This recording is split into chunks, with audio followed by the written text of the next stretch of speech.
You wake before dawn, not because you want to, but because the castle demands it. The stone floor beneath your thin straw mattress has stolen every last bit of warmth from your body. You're not a lord, not a knight, not even a cook. You're a servant, one of the many shadows that move quietly through the halls, making the castle run while rarely being seen.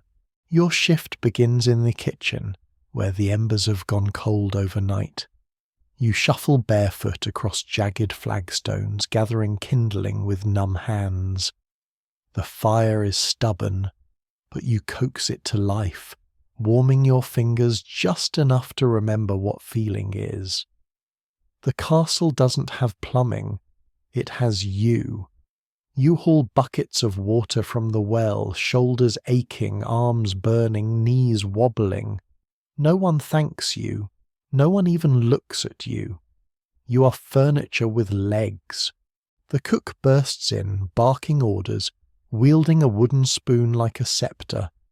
You scrub pots until your knuckles bleed, using ashes and sand because soap is for the rich.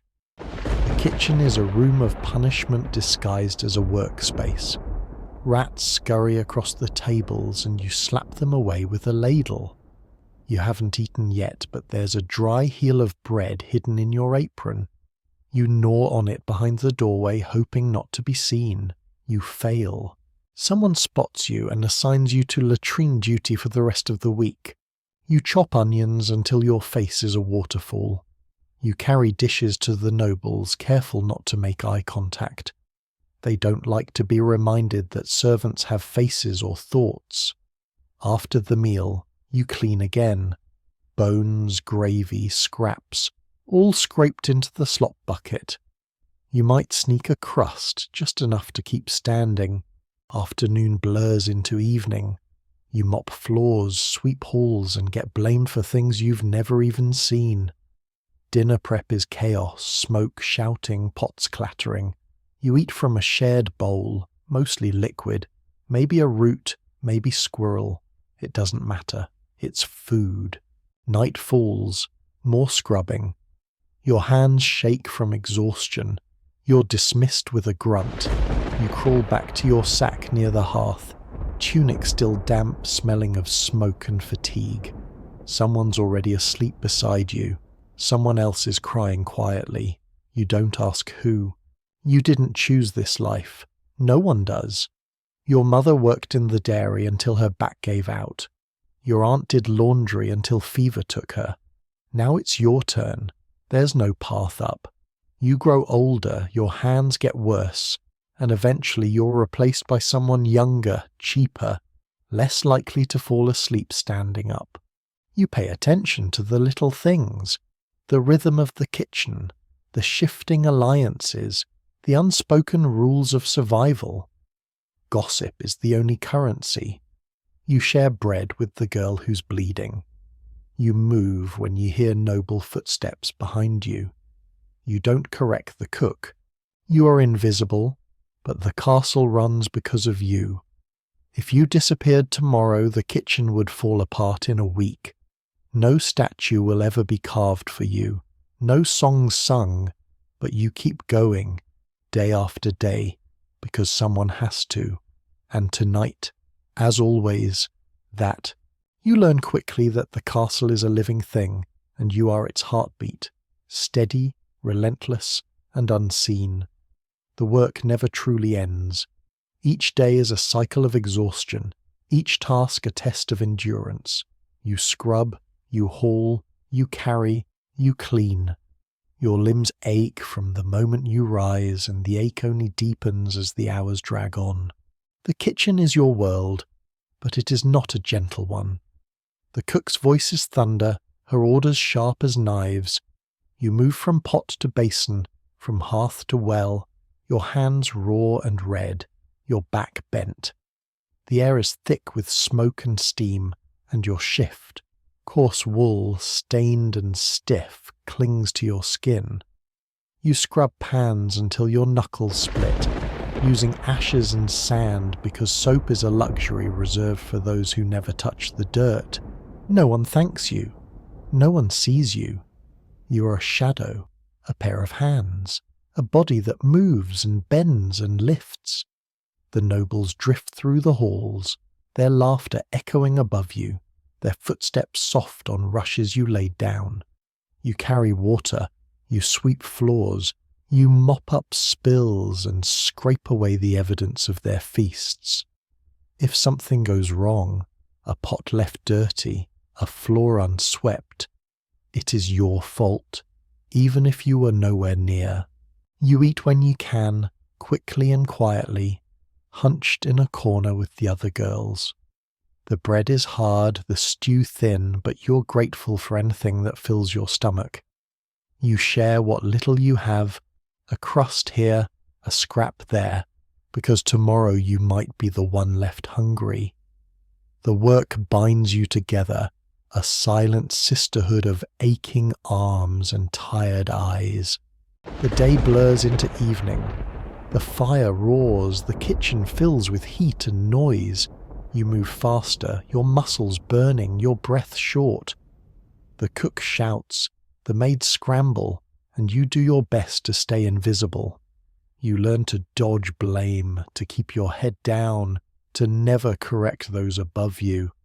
You learn which tasks are yours and which can be quietly passed to someone else.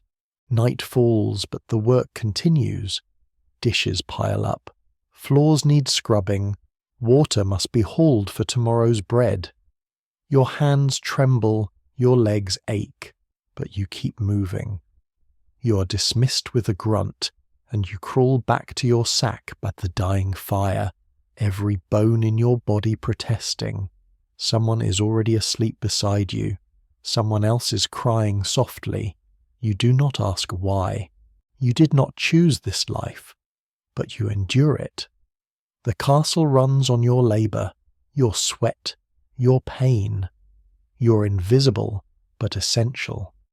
If you vanished, the nobles would notice only when the bread failed, when the floors grew filthy, when the fires went cold.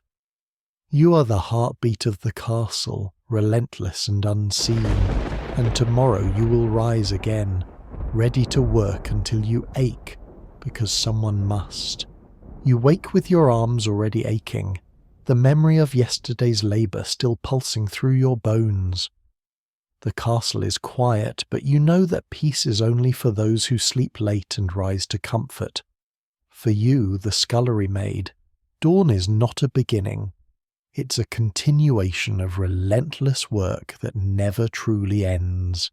Your feet hit the cold stone floor and you shiver in your thin shift, the only garment you own. It's scratchy, stained, and smells of smoke and old stew. You slept beside the hearth, pressed close to the dying embers, but the warmth is gone now, leached away by the stones.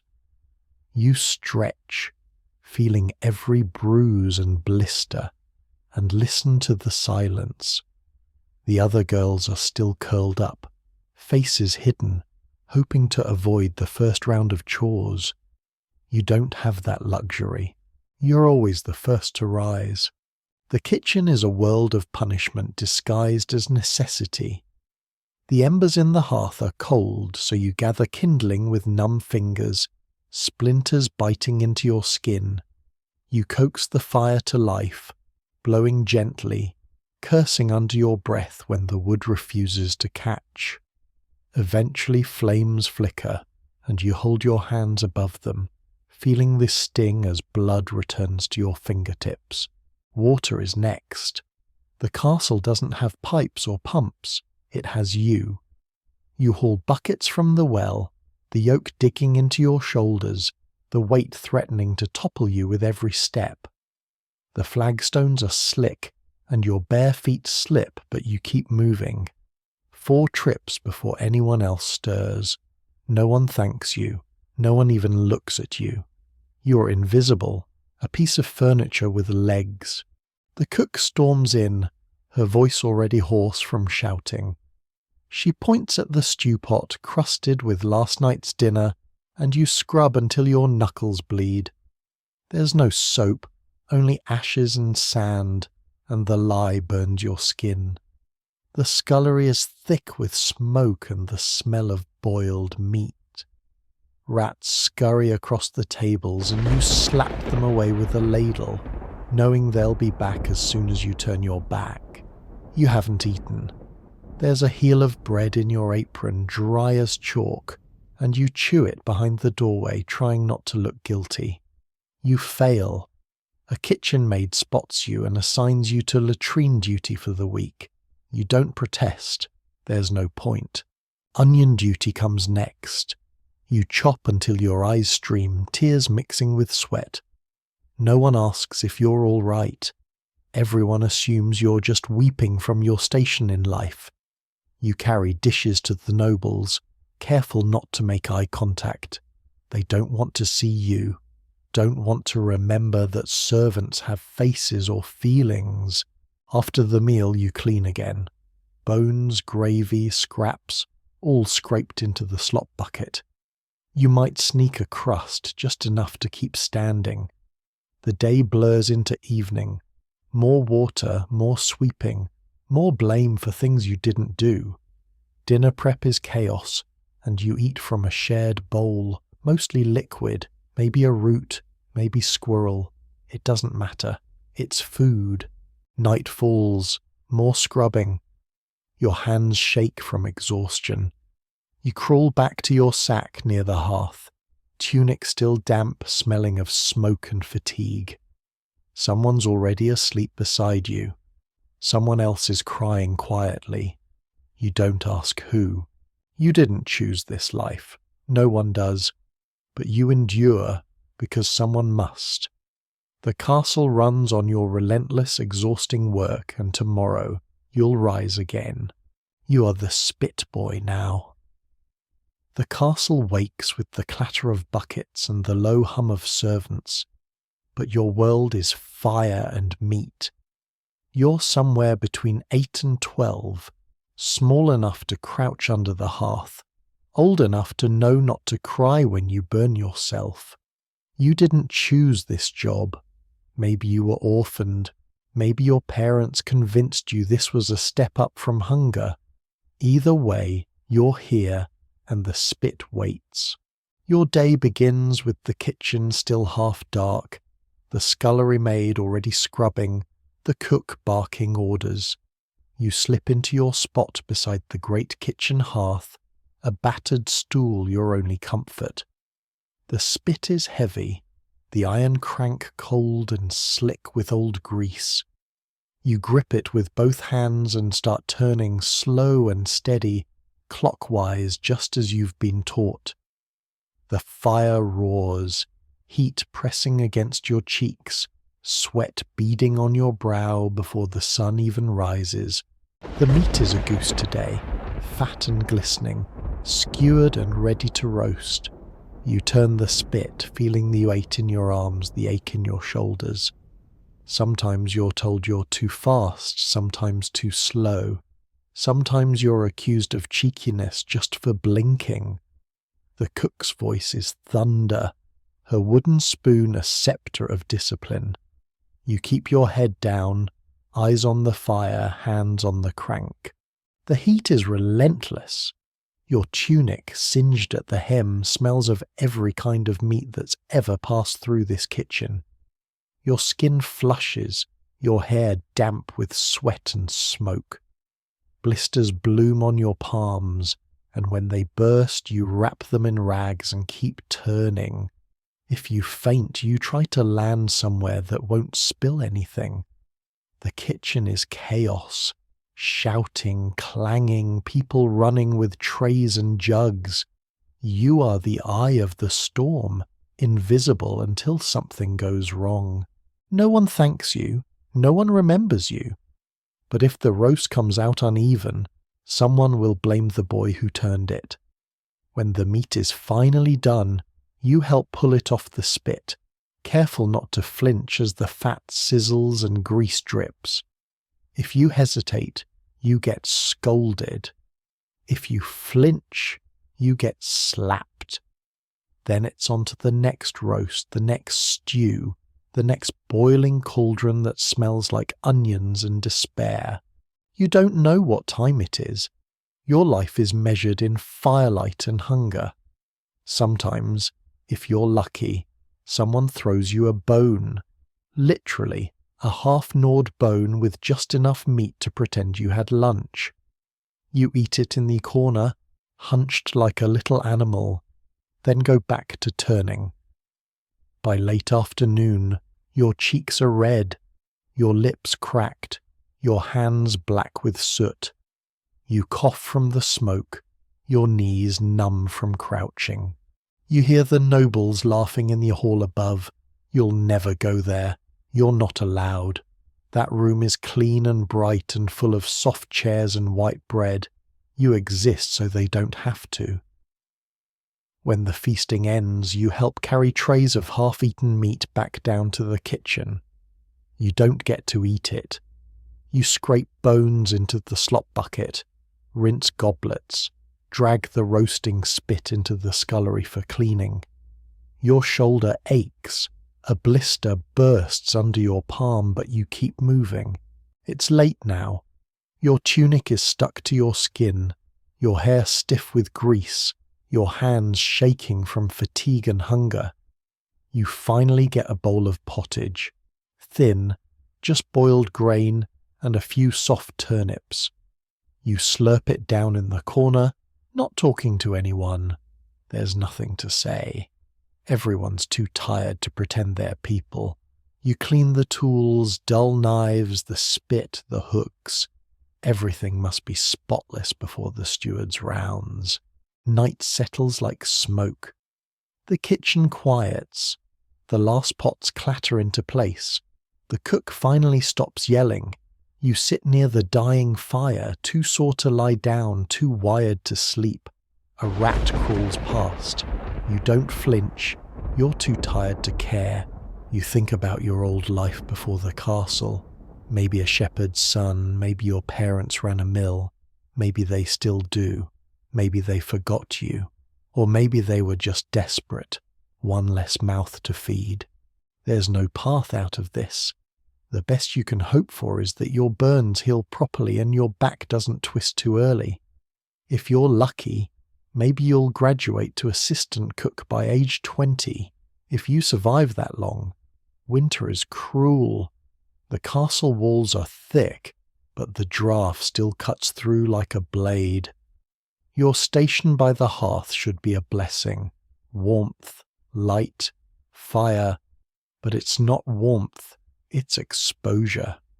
One side of your body roasts while the other side freezes. You rotate like the meat, a human kebab of fatigue and frostbite. You don't have proper shoes. You wrap your feet in scraps and try not to stand in puddles. When you walk, your knees pop like old door hinges. When you crouch, you wonder if you'll ever uncrouch. There are days your fingers are so stiff from cold, and burns you can't tell if you're holding the spit or it's holding you. Your cough has become part of your personality. Your skin peels from heat rash, then cracks from cold air. You smell constantly of scorched fat, which sounds delicious, but makes people avoid you. You've burned the same forearm so many times it looks like overcooked pork. No one offers a remedy. The apothecary is for nobles. You're told to rub it with pig lard and keep turning. The hierarchy in the kitchen is strict. You're beneath the kitchen maids, beneath the butcher's assistant, beneath the boy who fetches eggs. You are the lowest. Even the dog that begs for bones is higher than you. At least it gets scraps. Sometimes the steward nods at you. That's the highlight of your week. You wonder, not often, but sometimes, what your life might look like if you ever left. Then you remember spit boys don't leave. They either grow up to be other kinds of servants or they don't grow up at all. You settle into your spot by the hearth again, legs folded, arms hugging your knees. The flames are lower now, but your skin still burns where yesterday's blisters cracked open. You stare into the coals and imagine what it might feel like to be warm without hurting. You don't know. You've never felt that. Outside, snow is falling. Inside, meat is sizzling. And in between them, forgotten and ignored, you keep turning like you always do. You learn quickly that in this castle, gratitude is a myth reserved for the upper floors. Your work is thankless, your efforts invisible, and your pain unacknowledged. You scrub, you haul, you mend, you feed, you guard, you watch. The nobles glide through their days, wrapped in velvet and comfort, never pausing to wonder who keeps the fires burning or the bread rising. You are the hands behind every clean plate, every warm blanket, every safe hallway. But you are never seen. When you pass a noble in the corridor, you lower your eyes. If you're lucky, they don't notice you at all. If you're unlucky, you become the target of a complaint, a command, or a careless insult. You're blamed for the cold stew, the missing towel, the muddy boots, the draught in the hall. You're blamed for the dog's mess in the solar, for the rain leaking through the roof, for the wind rattling the shutters. You are blamed for things you've never touched, never seen, never even heard about until someone needs a scapegoat. Your hands are raw from scrubbing pots with ashes and sand. Your back aches from hauling water. Your knees throb from kneeling on stone. The burns on your arms, the blisters on your feet, the cough in your chest. These are badges of your station, but no one asks about them. No one offers a remedy. The apothecary is for nobles. The steward is for nobles. The cook is for nobles. You are for the castle, and the castle is for everyone except you. You watch the nobles feast, their laughter echoing through the halls, their plates piled high with food you'll never taste. You serve them, silent and precise, careful not to make eye contact, careful not to remind them that servants have faces, have names, have lives.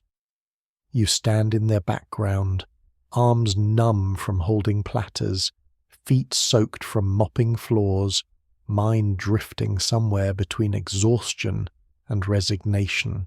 If you falter, if you drop a dish or spill a drink, you are scolded, sometimes slapped, sometimes sent to the worst chores as punishment. You eat in corners, hunched over bowls of thin stew, sharing scraps with those who understand your hunger. You sleep in straw, in lofts, in corners near the dying fire, pressed close to others who ache just as you do. You wake before dawn, you work until night, and you dream of nothing at all. You are invisible, but the castle runs because of you. If you vanished, the chaos would be immediate, but no one would know why. You learn to find pride in small things.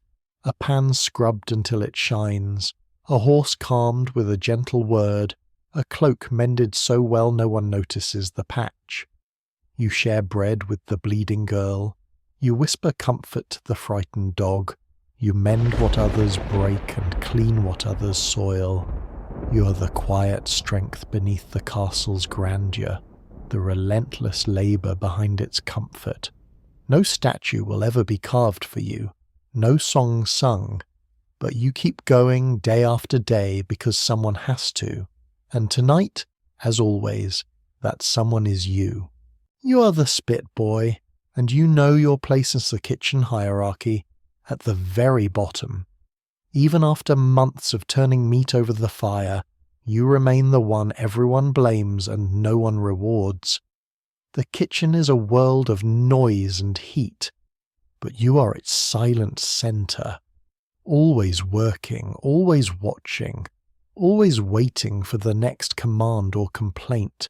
You sit on your battered stool, hands wrapped around the iron crank, turning the spit as the fire roars.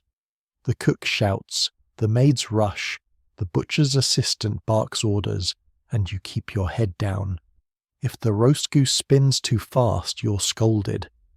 If it spins too slow, you're scolded.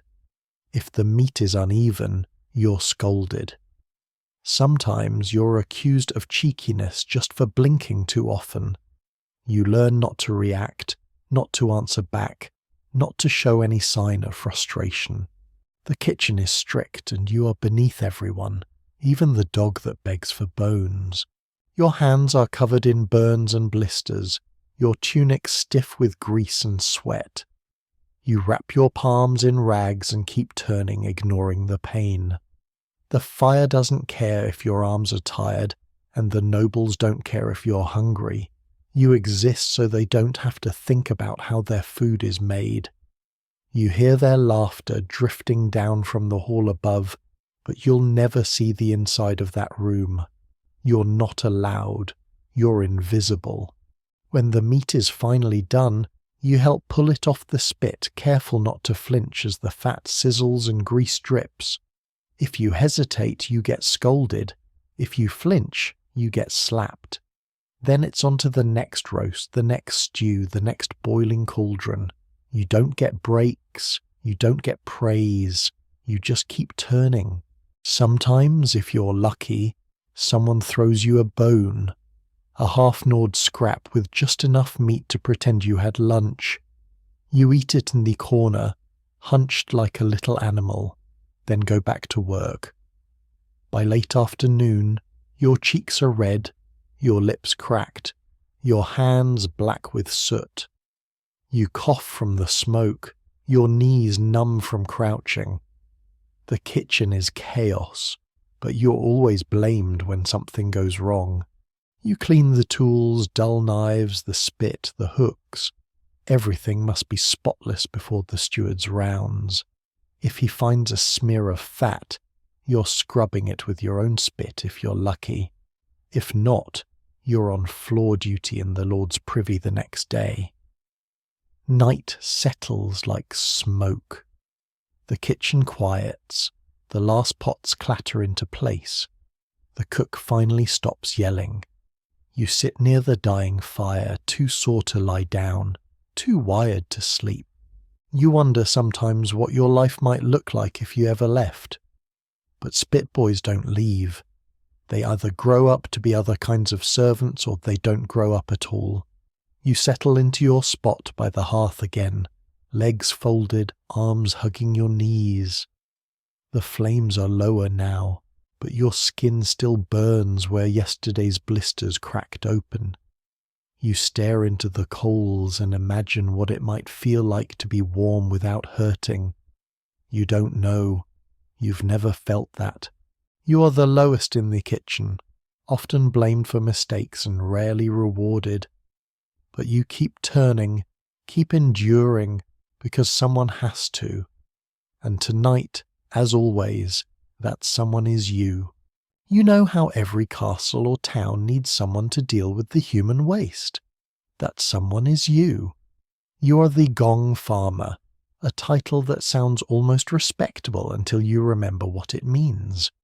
You are the professional remover of filth, the one who scrapes out the cesspits and hauls away what everyone else would rather forget. If it goes in the chamber pot, you take it out. If it ends up in the latrine, you get it back out again. You are the bottom of the bottom, scraping the literal cesspit of society. Your shift starts at night, not because you prefer darkness, but because no one wants to see or smell you during the day. You're banned from the market until you've bathed, though bathing never helps. The stink clings to you, lives in your skin, settles in your bones. You wear layers of thick wool stuffed with moss and whatever you can find to block the smell. It doesn't work. The smell finds a way. It always does.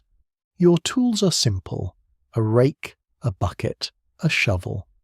Your job is to climb down into the pit, sometimes with a ladder, sometimes just with a rope if you're lucky. The smell hits you like a wall, burning your eyes, coating your tongue, making you wonder what choices led you here. You breathe through your mouth, but that only makes it worse. Now you can taste it. You descend slowly, boots squelching on the moist slope of decomposing waste. The pit is ankle-deep in places, knee-deep in others, and bottomless in imagination. You rake through it all. Human waste, animal waste, broken chamber pots, straw soaked with fluids you'll never identify. Bits of food, bits of cloth, the occasional dead rat, and sometimes things you'd rather not name. Once you found a chicken. You buried it with some dignity. Sometimes, if you're lucky, you find coins dropped by nobles in a hurry. You pocket them. You've earned it. Once your bucket is full, you haul it out and dump it into your cart, an open wooden box on wheels that creaks like it resents you. You repeat this process 12 times, more if the castles had a feast. You always work at night, under torchlight, because the people above don't want to see the cost of their comfort. When your cart is full of what medieval records gently call night soil, you roll it through the quiet streets. The wheels leave tracks. The air behind you wilts. If anyone sees you, they gag or mutter a prayer. One kid once threw a cabbage at you. You threw something back. You're not proud of it. You head outside the town walls to the dumping grounds, usually near the fields, because all that filth becomes fertilizer. The very nobles who won't look you in the eye are unknowingly eating vegetables grown in their own refuse. By early morning you're done dumping but not done working. You return to clean your tools, rinsing them in a pond that's already halfway ruined. You wash your boots, your clothes, your hands. It doesn't help. The stink clings. Your neighbours can always tell what shift you've worked. Some won't sit near you at meals. Some won't even share a table. You try not to let it get to you. You tell yourself it's honest work, important work. If you stopped showing up, the entire castle would flood in filth within the week. You're not a hero, but you're what stands between society and ankle-deep disaster. You eat alone most days. Your bread tastes like ash. Not because it's burned, just because everything smells like ash and worse now. You drink ale because the water's not safe, and because, frankly, being sober around your own job is a kind of masochism. Winter is the worst. Everything freezes. The waste, your hands, your breath. You hack through icy crust with a shovel just to reach the warm, steaming horror beneath. Summer isn't better. Summer bakes everything. The stench gets airborne. Flies swarm. Wasps show up for reasons you don't understand. You sweat so much it soaks through your shoes. You've tried everything to mask the smell. Vinegar, crushed herbs, even rubbing yourself with mint leaves. All it does is make the stench floral. People joke about you behind your back. Smells like a gong farmer is an insult. Some people assume you're stupid. You're not. You know how to brace a ladder with one leg while hauling 40 pounds of waste up a rope with the other. You know which side of the pit is safer to stand on after rain. You know which torch oils don't explode when dropped into methane pockets. That's science, or something like it. And here's the kicker. You make more money than most servants. Not luxuriously. You still live in a one-room hut on the edge of town, but better than a cook's helper or a baker's boy, because no one else wants to do what you do. They'd rather starve than crawl through what you crawl through. That's your leverage, your curse, your wage. By night's end, you're done. You drag your empty cart back to the yard. You lean your shovel against the wall. You sit down on a log, not because it's clean, but because it's there. You sleep outside when the smell gets too bad. Your wife, if you have one, insists. Your kids say you smell like boiled cabbage and sin. You can't argue. They're right. You close your eyes, but the scent stays. It always stays. You smell it even in your dreams. Your hands don't look like hands anymore. The skin is always cracked, the fingernails black from grime. No matter how long you soak them, the calluses stay. You've stopped trying to scrub them clean. The soap costs more than your dignity. You used to be able to smell flowers, grass, firewood. Not anymore. Your nose is broken, not physically, but spiritually. All you can ever smell now is rot. If a cart of apples rolled past you, you'd think they'd gone off. You've been rewired. Sometimes the castle guards joke with you. They say things like, "Don't fall in," and laugh like it's the first time you've heard it. You smile politely and pretend it's funny. Once, one of them shoved you near the edge of the pit for a laugh. You didn't smile that time. You have dreams, rarely, about becoming something else, a baker, maybe a scribe. But when you wake up, your hands still smell like last night. And so you rinse your face, adjust your sackcloth tunic, and walk back to the pit. Because even in dreams, someone has to carry the bucket. As the sky turns grey and the roosters begin their song, you haul your last bucket, scrape your last shoe, and exhale into the morning. The castle will wake soon, oblivious. The nobles will relieve themselves into gilded bowls, unaware of what happens after. And you'll vanish into shadow again like the stink you carry. That's your job. That's your role. That's your day.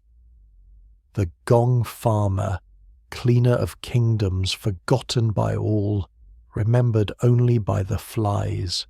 You are the gong farmer, and while most castle folk avoid your gaze, you know something they don't. Your work, as filthy and dangerous as it is, pays better than theirs. It's not pride exactly, more like a grim satisfaction. You earn your coin in the dark, in the pits, in the places no one else dares to go. The nobles may never know your name, but they eat from fields fertilized by your labor, and the steward counts out your wages with a frown, knowing you make more in a week than the kitchen maid does in a month. Your shift begins when the castle sleeps. You wrap yourself in thick wool, stuff moss into every gap, and tie a rag over your nose. It helps a little, but not enough. The stink is your companion, your shadow, your badge of office. You gather your tools, a battered rake, a splintered shovel, a bucket with a cracked handle, and head for the cesspit. The moon is high, the courtyard silent, and you move like a ghost, careful not to wake the dogs or the guards. The pit is worse in winter, frozen over with a crust of ice you must break before you can dig. In summer, it bubbles and swarms with flies. You climb down, boots squelching, breath held, eyes watering. You rake through layers of waste, searching for anything that might clog the flow or overflow into the streets. Sometimes you find coins, sometimes bones, sometimes things you'd rather not name. You pocket the coins, you've earned them. You work quickly, methodically, filling your bucket and hauling it up by rope. Each trip is a test of strength and balance. The ladder is slick, the walls close, and the air thick with rot. You dump the bucket into your cart, the wheels groaning under the weight. You repeat the process until your arms ache and your back screams. No one helps you, no one speaks to you, but you keep going, because every load means another coin, another meal, another night with a roof over your head. When your cart is full, you roll it through the silent streets, leaving tracks that will fade by morning. You head for the dumping grounds outside the walls, where the waste will be spread on fields that feed the very people who shun you. You know the irony. You savour it. The nobles eat well because you do your job and you do it better than anyone else. By dawn, you're finished. You clean your tools in a pond that's seen too much of your trade. You wash your hands, your boots, your face, but the smell lingers. It always does. You return home, coins clinking in your pouch, and sit by your door, watching the castle wake. The kitchen maids hurry past, the stable boy yawns, the steward scowls. You nod to them, knowing your place is secure, not by respect, but by necessity and pay. You eat alone, but you eat well enough. You sleep outside when the stink is too strong, but you sleep with a full belly. You may be the lowest in status, but your wages are proof that even in a world built on suffering, there are small victories for those willing to do what others won't. And tomorrow, when the castle wakes to another day of comfort, you'll be there in the shadows, earning your keep in the only way. You wear shoes. That alone makes you higher in rank than 3/4 of the castle staff. They're stiff leather, curled at the toe, and they squeak when you walk, which is unfortunate because silence is part of your job. You are the apprentice to the chamberlain, and that means you carry ledgers, memorize inventories, and pretend to understand what words like protocol and accountability really mean. You're not noble, of course. Don't get any ideas. You're a servant. But you're a servant with access. Your day begins before the lords rise. You wake in the servants' hall near the good fire, the one not used for cooking rats or heating piss buckets. You splash water on your face, comb your hair with your fingers, and brush your tunic clean with your own sleeve. Presentation matters. First task, candles. You walk along hallways, replacing the stubs with fresh tallow tapers. Beeswax is for the chapel and the great hall only.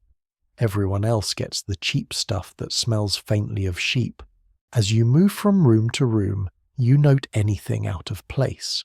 That's your second job, to notice. If the salt cellar is low, you write it down. If the wine stock is 2 cups short, you investigate. If the chamber pot in the guest room is full, you find someone else to deal with it. You delegate downwards. It's tradition. The chamberlain is already awake, of course. He never sleeps. He's a narrow man with a sharp nose and sharper expectations. He smells faintly of ink and dried lavender. His robes are always spotless, and he always knows when you've made a mistake, sometimes before you make it. He speaks in lists: 2 bolts of wool and broadcloth, 4 barrels of lamp oil, 1 visiting friar with dietary demands bordering on heresy. You nod, write it all down, and pray you don't spill ink again. Last time you did, he made you recopy an entire month's ledger by candlelight, while the steward watched and chewed pickled herring directly into your ear. Your job is part clerk, part courier, part scapegoat. When the linens go missing, it's your fault. When the firewood is damp, it's your fault. When the lord's hunting dog defecates in the guest stairwell, somehow, still your fault. Mid-morning is for inspections.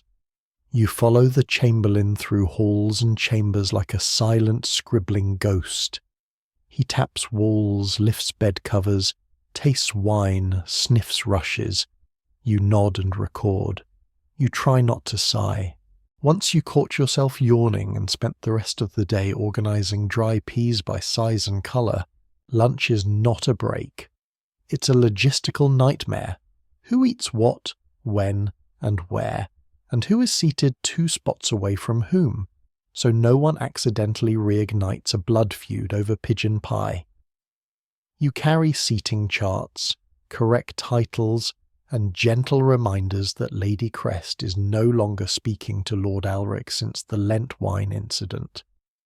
After the meal, the Chamberlain reviews accounts. You sit across from him in the solar, reading aloud each line item, wax, fish, salt, horseshoes, ink, wool, barley, mead, soap, barley. Again. The list never ends. Occasionally he asks you for the weight of a cusk, or how many loaves can be cut from a stone of flour. If you hesitate, he raises one eyebrow. You'd rather be slapped.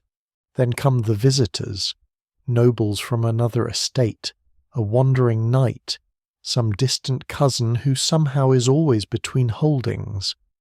You show them to their chambers and take careful notes on what linens they receive, not because anyone will thank you, but because someone will absolutely blame you when they vanish.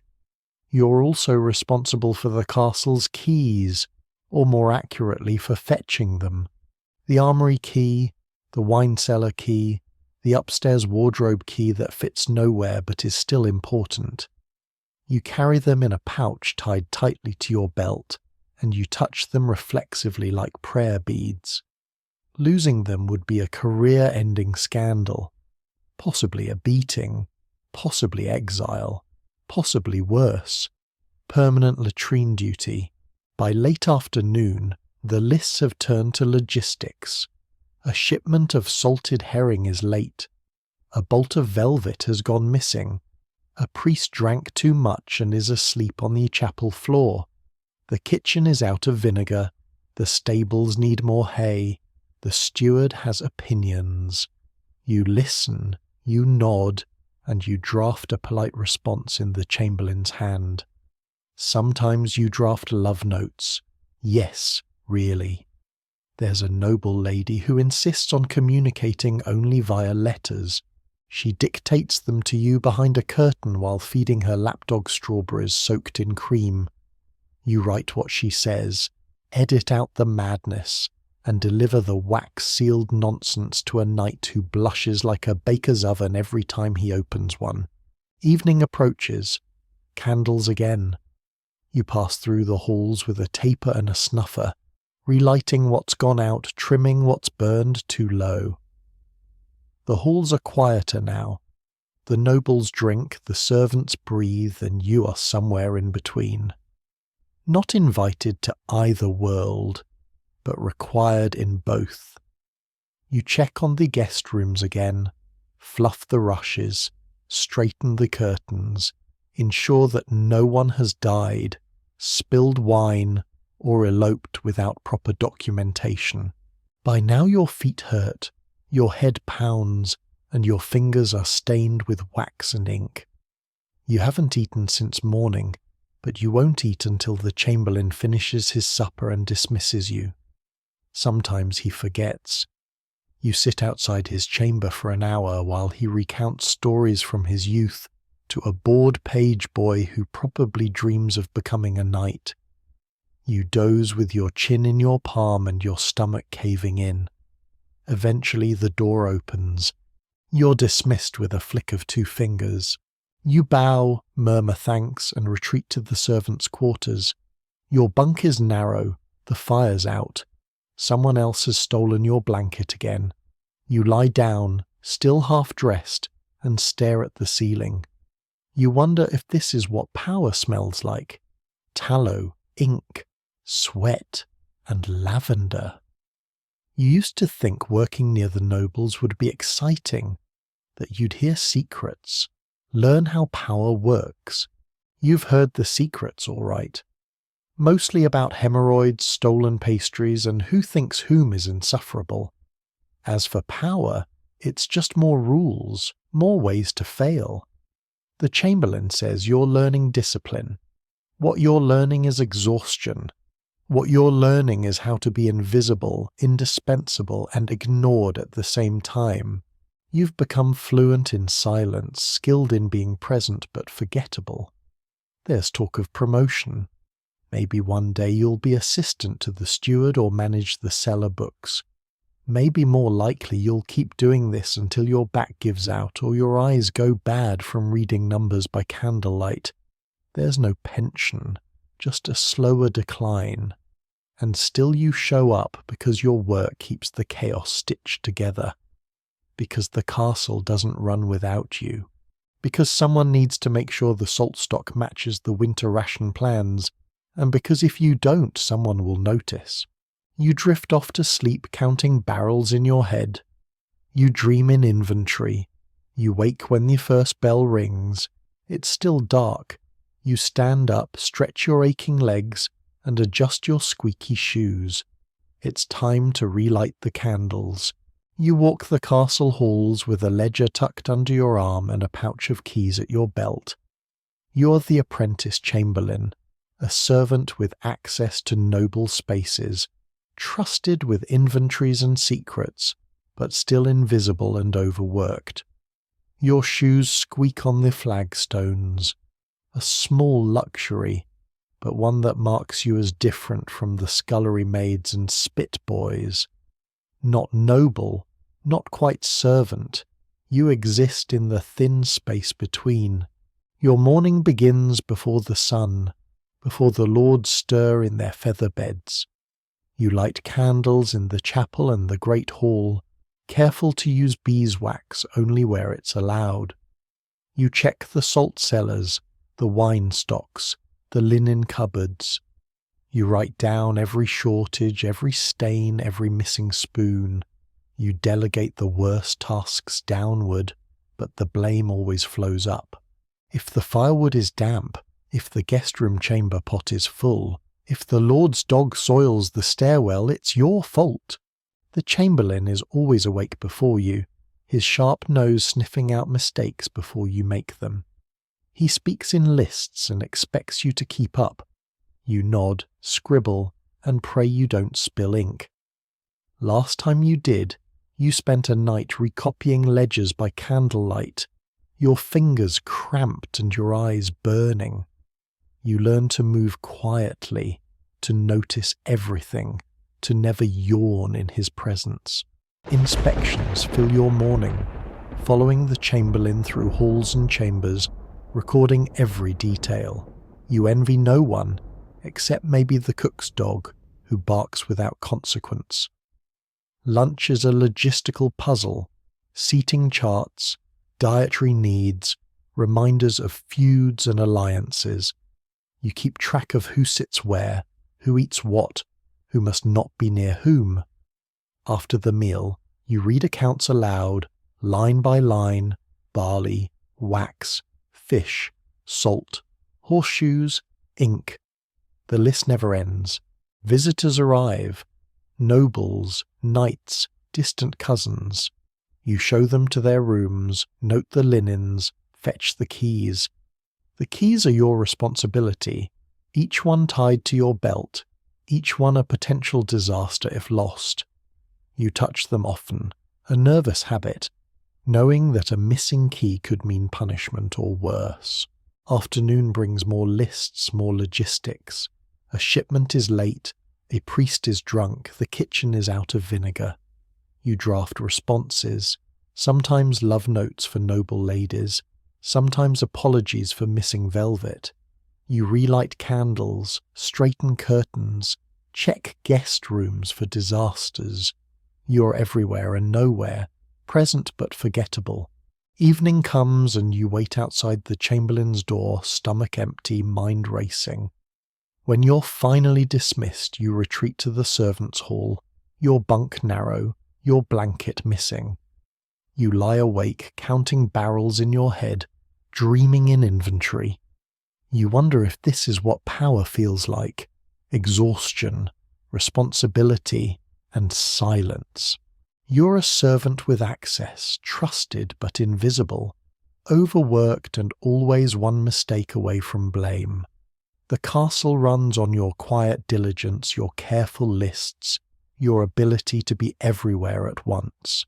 And tomorrow you'll rise again, ready to carry the weight of the castle's order, because someone must. And tonight, as always, that someone is you. You start your day in a barn that never quite sleeps. The horses stir before the sun rises, snorting clouds of steam into the frozen air, hooves clattering softly in stalls layered with straw, and the occasional rat. You are the stable boy. That means you shovel, You brush, you haul, you get kicked often, but mostly you apologize to creatures that outrank you in both grace and nutrition. You sleep in the loft above the main stable, if you can call it sleep. The floorboards are thin, and the horses below never stop shifting. You hear everything, a tail swishing, a hoof stomping, the unmistakable sound of something large defecating very close to your pillow. Your hands are already cracked before dawn. You pull on the same stiff boots, the same sour-smelling tunic, and climb down the ladder. The cold hits you like a slap from God. You start mucking out the stalls one by one. Shovel, pitch, shovel again. It's not glamorous. It's not even tolerable. But it has to be done before the master of horse arrives, or else you'll spend the morning with a split lip and a lecture on discipline. You work fast, but not too fast. Moving too quickly spooks the horses, and spooked horses are worse than angry nobles. They bite, rear, and crush. You've already broken 2 fingers and once got a hoof to the ribs that left you coughing blood for a week. Still, you love them, the animals. They don't lie, they don't yell, they don't pretend to be better than you. The stable smells like hay, manure, sweat, and horse, which is somehow worse and better than anything inside the castle. You don't mind it anymore. You've stopped smelling things the way regular people do. You know the scent of a healthy stallion versus one with colic. You can tell when a horse is nervous just by how it breathes. These animals make more sense than most people. After the stalls are cleared, you fetch feed.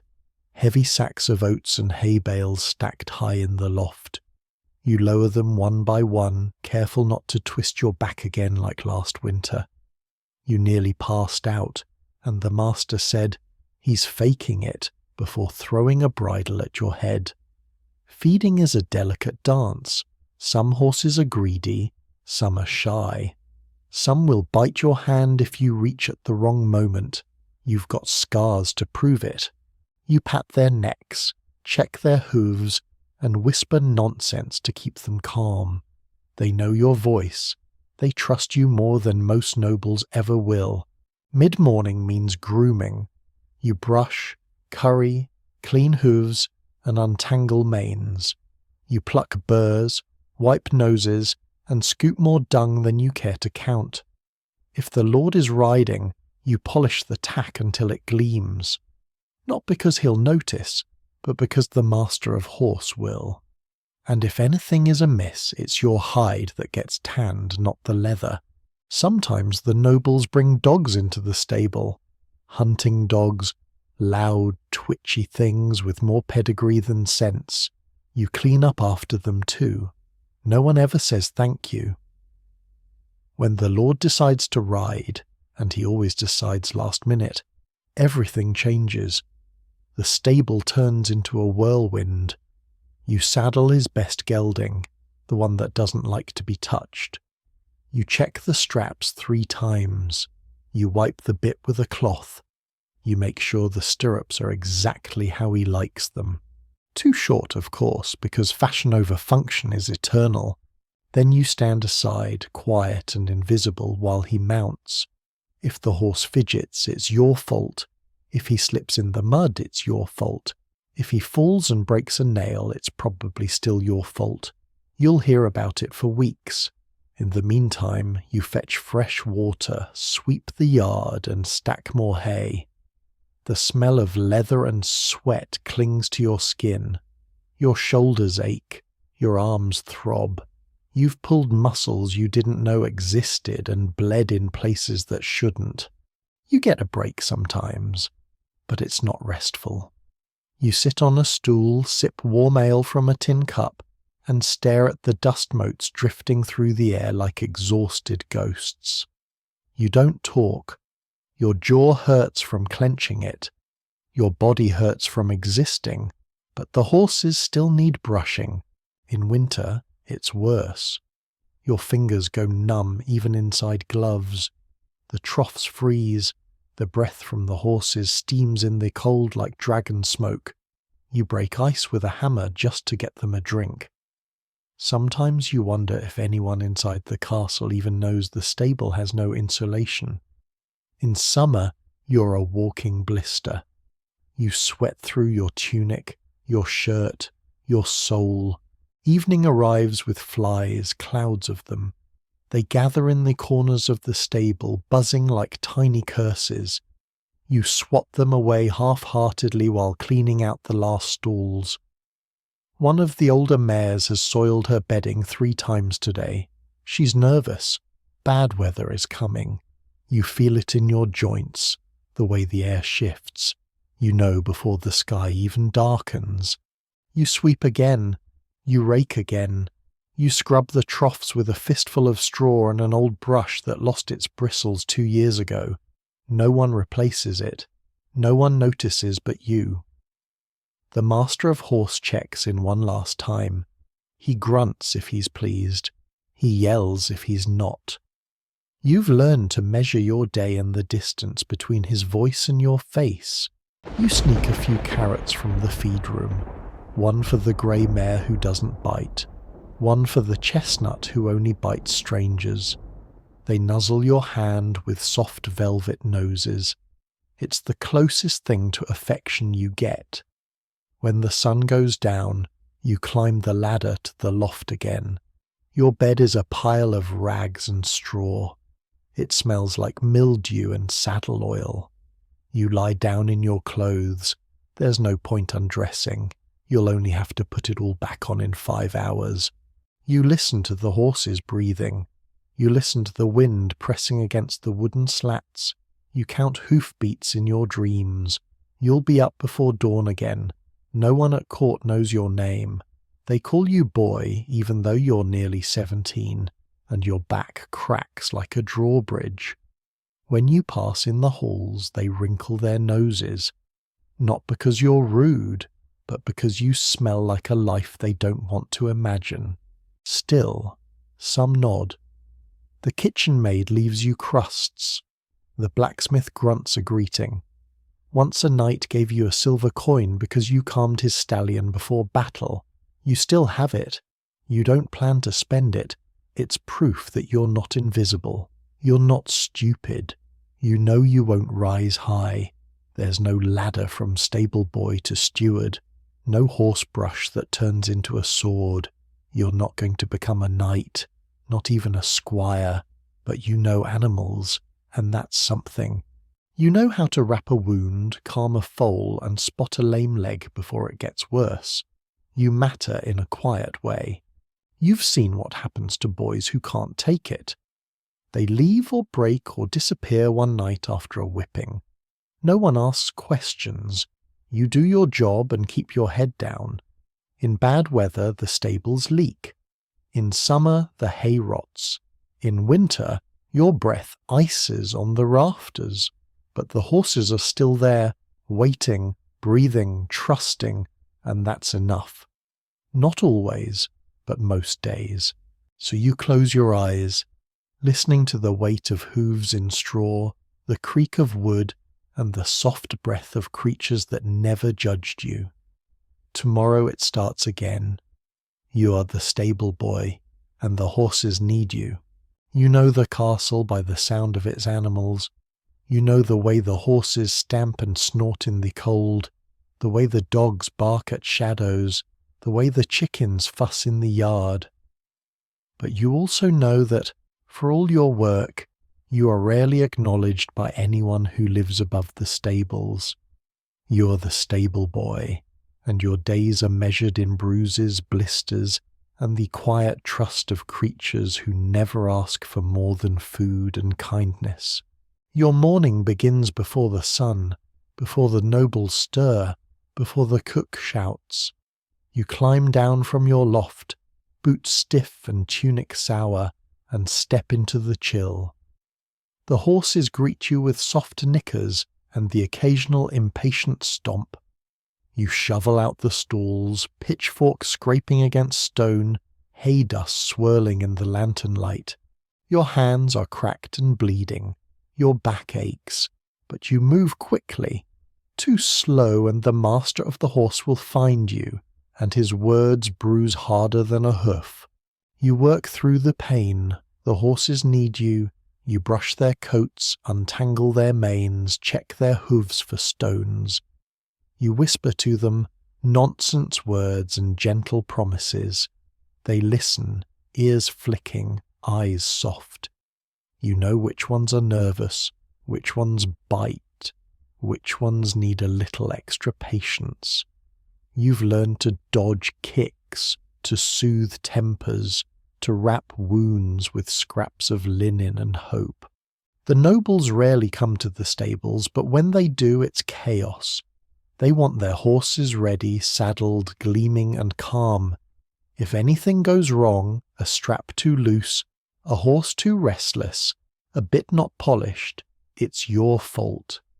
You stand aside, invisible, while they mount and ride away, leaving you with the mess and the blame. You fetch water, sweep the yard, stack hay, and mend tack with twine and a bone needle. No one thanks you. No one asks your name. In winter, your fingers go numb, your breath freezes in the air, and the troughs turn to ice. You break the crust with a hammer, cursing softly, and the horses nuzzle your shoulder in gratitude. In summer, you sweat through your clothes, your skin raw from sun and straw. Flies swarm, biting at your ankles, and you swat them away as you work. The stable leaks in the rain, the hay rots in the heat, but you keep going because the animals need you. Sometimes, when the day is done and the horses are settled, you sneak a carrot from the feed room and share it with the grey mare who never bites. She nuzzles your hand, velvet soft, and for a moment you feel seen. The kitchen maid leaves you crusts. The blacksmith grunts a greeting, and once a knight gave you a silver coin for calming his stallion before battle. You keep it hidden, proof that you matter, even if only to a few. You lie down in your loft, straw scratching your skin, muscles aching. You listen to the horses breathing below, steady and warm. You know you won't rise high. There's no ladder from stable boy to steward, but you know animals, and that's something. You matter in a quiet way, even if the castle's residents never notice. You close your eyes, counting hoofbeats, and sleep comes quickly. Tomorrow you'll rise before dawn, ready to do it all again. Because someone has to. And tonight, as always, that someone is you. You wake up with a paw in your mouth. Again. It belongs to a turnspit dog, short-legged, long-bodied, and vaguely miserable, like a sausage with trauma. He sprawls across your straw pallet, snoring softly, his fur matted with kitchen grease and what might be duck fat. You don't mind. He's warm, and honestly he smells better than most of your co-workers. You are the turnspit dog keeper, the invisible, overworked, underfed bridge between noble cuisine and the medieval animal treadmill. Your shift begins before the fire's even lit. You get up, stretch your back until it clicks, and immediately step in something wet. Hopefully water. Probably not. The dogs are restless. They know what's coming. You haul the first of them from the pallet, a stubborn mutt named Snipe. He bites you lightly. You deserve it. He's been on spit duty 3 days in a row. You rub his ears, mutter an apology, and lead him into the kitchen. The fires are already smoking. The cook is yelling about Swan again. You open the turnspit wheel. It looks like a hamster wheel if hamsters weighed 30 pounds and had job-related trauma. Snipe crawls in. You latch the gate behind him. He starts walking. The spit begins to turn. The roast boar maybe begins to spin. Now you watch. You time. You bribe. You beg. The trick is keeping them moving without pushing them too hard. If the dog slows down, the roast cooks unevenly and the cook throws things. Hot things, sharp things, emotional things. If the dog stops completely, the spit jerks, the meat slips, and you spend the rest of the morning being told you've ruined Christmas. It's May. There are 4 dogs. You rotate them like wheels on a cart. 2 on duty, 2 resting. But none of them really rest. They just whine, twitch, and gnaw on old bones in the corner while you rub their legs and whisper encouragements like you're raising canine gladiators. You clean the wheels too, not because anyone tells you to, but because they squeak loud enough to make the cook's temples throb. You learned that lesson last month when a squill mid-banquet earned you a ladle to the forehead. Sometimes the Lord himself walks through. He doesn't speak to you, just nods vaguely toward the meat and compliments the earthy flavour. That's your sweat and probably some dog hair. You're welcome. Feeding the dogs is another gamble. They're not supposed to eat scraps from the noble table, but you do it anyway. No one wants to run on an empty stomach, and dried peas aren't exactly performance fuel. So, when no one's looking, you slip them bits of goose fat or crusts soaked in gravy.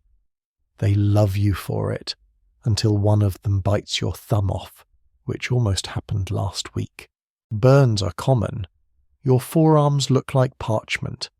The kitchen is a furnace. Even in winter, it's a wall of smoke, heat, and shouting. In summer, it becomes a punishment from God. The fire never goes out. Not really. Even at night it smoulders, and you sleep nearby. Just close enough to be useful. Just far enough to be forgotten. You've inhaled so much ash that your snot comes out black.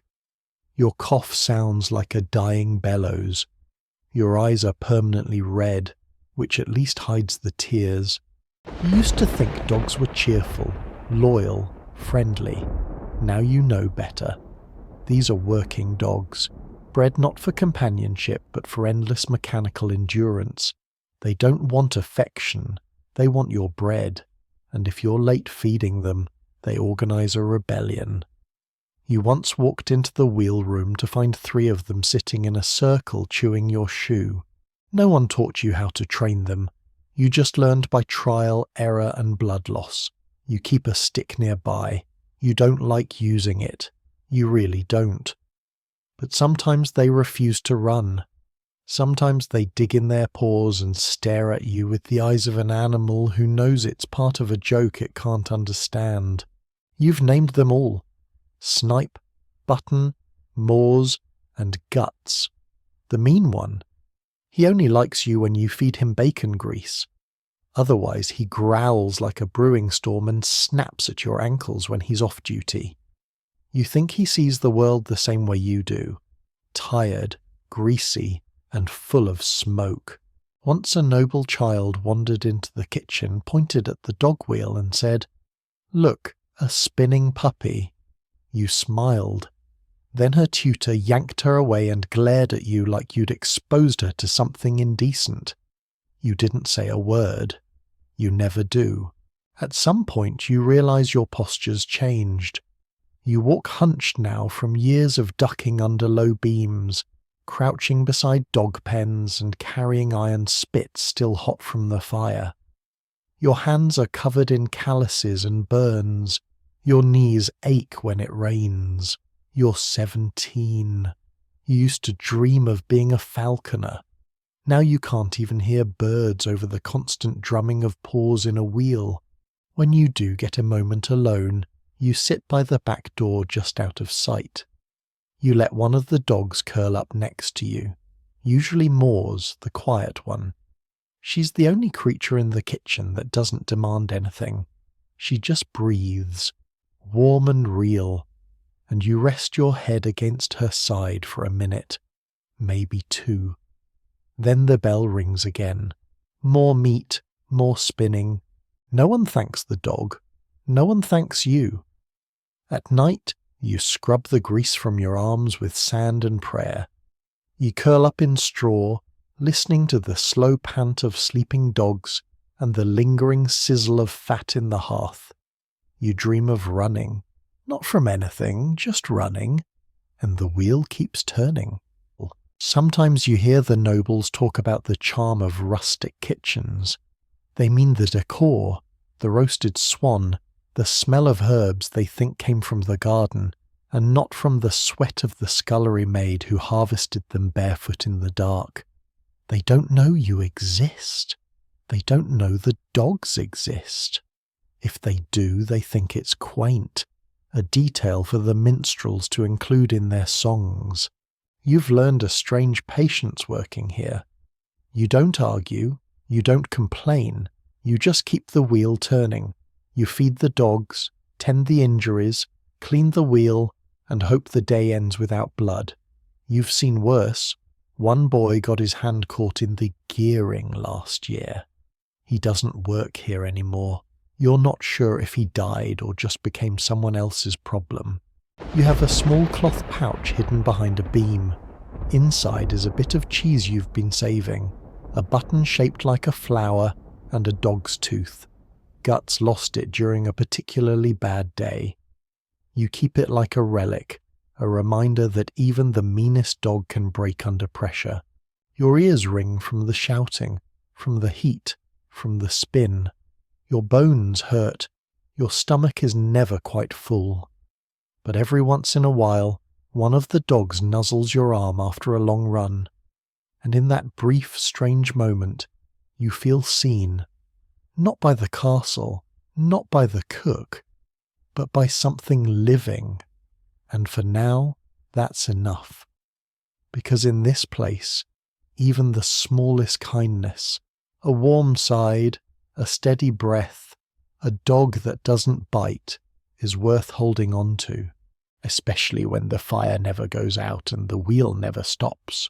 You fall asleep to the sound of paws on wood and wake to the same, as if the night itself is on a spit slowly turning. You learn to measure your days in small kindnesses. The dogs you care for in the kitchen are not pets. They are workers just like you. Their lives are a cycle of running, resting, and eating whatever scraps you can sneak past the cook. You are the turnspit dog keeper, and your world is heat, chaos, and exhaustion. But also the quiet bond you share with your charges. Each morning you wake before the fire is lit, before the kitchen fills with shouting and smoke. The dogs stir beside you, their bodies warm against the chill. You rub Snipe's ears, whisper apologies for another day of running, and lead him to the wheel. You know which dog is tired, which one needs a break, which one will bite if you push too hard. You rotate them carefully, always watching for signs of pain or rebellion. The kitchen is a furnace, the spit heavy and hot, the cook's voice a constant storm. You bribe the dogs with bits of fat, crusts soaked in gravy, whatever you can find. You know they love you for it, even if their affection is mostly hunger. You clean the wheels, rub sore legs, and whisper encouragements like you're raising champions. Sometimes, when the chaos dies down, you sit by the back door with Moors, the quiet one, her head resting on your knee. For a moment you're just two tired creatures sharing warmth. Burns and blisters are part of the job. Your arms are scarred, your knees ache, your cough never really goes away. You sleep near the fire, close enough to be useful, far enough to be forgotten. The dogs curl up beside you, their breath slow and steady, their bodies a comfort in the endless noise. You dream of running, not from anything, just running free, like the dogs might if they ever escape the wheel. You've learned patience here. You don't argue, you don't complain. You keep the wheel turning, feed the dogs, tend their injuries, and hope the day ends without blood. You've seen worse. A boy lost a hand in the gears last year. You keep a stick nearby, but you use it gently, only when you must. You know the dogs are tired just like you. No one thanks you. No one notices the small mercies you offer, the extra scrap of meat, the gentle touch, the whispered promise that tomorrow might be easier. But every once in a while, one of the dogs nuzzles your arm after a long run, and in that brief moment, you feel seen. Not by the castle, not by the cook, but by something living and real. You fall asleep to the sound of paws on wood, the slow pant of tired dogs, and the fading sizzle of fat in the hearth. The wheel keeps turning, the fire never goes out, and you keep going because someone has to. And tonight, as always, that someone is you.